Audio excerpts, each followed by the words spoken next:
तर नमस्कार मित्रांनो, आज आपण 10 रुपयाच्या नाण्यांबद्दल बोलणार आहोत आणि ही नाणी तुमच्या हाताखालून नक्कीच गेली असतील.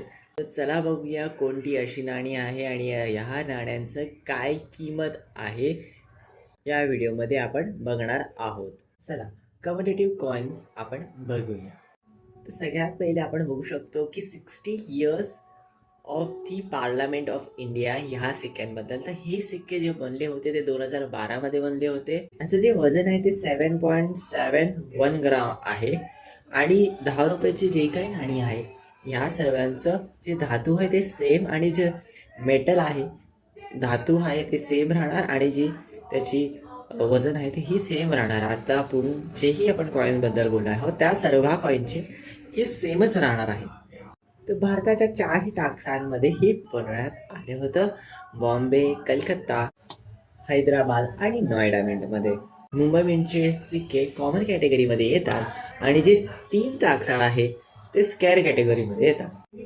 सगळ्यात उत्तम कंडिशनमध्ये त्यांची UNC कंडिशनमध्ये त्यांचा जो रेट आहे तो आहे 200 पासून ते 250 पर्यंत तुम्हाला भेटू शकतात UNC कंडिशनमध्ये.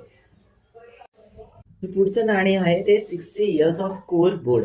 हे नाणे 2013 मध्ये बनवण्यात आलं होतं. तर हे नाणी 4 टाकसाळांमध्ये बनवण्यात आली होती. मुंबई, हैदराबाद, नोएडा आणि कलकत्ता. मुंबई आणि हैदराबादचे कॉमन कॅटेगरीमध्ये येतात. जे हैदराबाद आणि कलकत्ताचे जे सिक्के आहे ते स्क्वेअरच्या कॅटेगरीमध्ये येतात. तर तुम्हाला या कॉईनची UNC कंडिशनमध्ये 150 पासून ते 200 की 250 रुपये भेटू शकतात UNC कंडिशनमध्ये. UNC कंडिशन नाण्याची सर्वात उत्तम कंडिशन असते.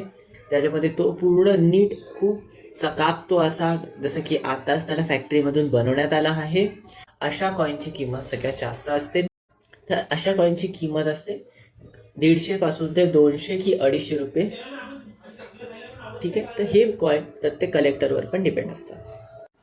जे आपलं पुढचं नाणे आहे ते आहे रिटर्न फ्रॉम साऊथ आफ्रिका 2015. म्हणजे 2015 मध्ये हे नाणं बनवण्यात आलं होतं. नाणी होती ती 3 टाकसाळांमध्ये, मुंबई, हैदराबाद आणि नोएडा. तर याच्यामधून मुंबई आणि जे नोएडा आहे ती कॉमन कॅटेगरीमध्ये येतात आणि जी हैदराबाद आहे ती स्क्वेअरमध्ये येते. तर हैदराबादची नाणीची रेट जास्त असतो, म्हणजे 150 ते 200 रुपये तुम्हाला मिळू शकतात UNC कंडिशनमध्ये. यानंतरचं नाणं आहे इंटरनॅशनल डे ऑफ योगा. हे नाणे 2015 मध्ये मुंबई, हैदराबाद, कलकत्ता आणि नोएडा. तर मुंबई, हैदराबाद आणि नोएडा ही नाणी कॉमन कॅटेगरीमध्ये येतात आणि हैदराबादवाली नाणी स्क्वेअर कॅटेगरीमध्ये येते. जर तुमच्याकडे ही नाणी असेल UNC कंडिशनमध्ये हैदराबाद मिंटचे, तर तुम्हाला भेटू शकतात 150 ते 200 रुपये पर नाणी UNC कंडिशनमध्ये.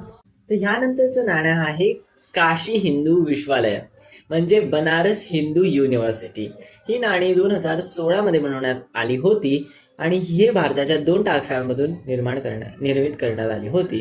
तर ह्या 2 टाकसाळाचे ही नाणी स्क्वेअर कॅटेगरीमध्ये येते. मुंबई व कलकत्ता मिंटची ही नाणी स्क्वेअर कॅटेगरीमध्ये असूनही दोघा नाण्यांमध्ये फार पैशांचे डिफरन्स आहे. जी व्हॅल्यू आहे त्याची फार डिफरन्स आहे.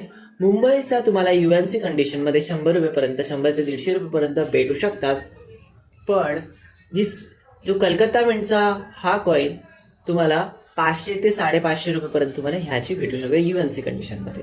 तर ही नाणी 2016 मध्ये बनवण्यात आली होती. तर ह्यानंतरचं नाणी आहे third Indian African from summit.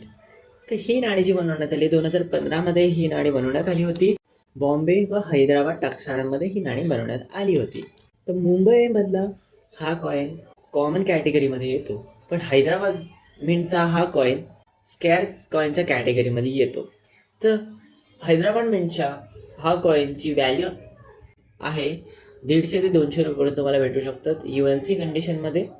तर हीच होती आजची माहिती. 10 रुपयांच्या हे काही सिक्के होते व नाणी होती कमोडेटिव्ह कॅटेगरीमधली. तर ही सिरीज आपण कंटिन्यू करणार आहोत. तर जय महाराष्ट्र.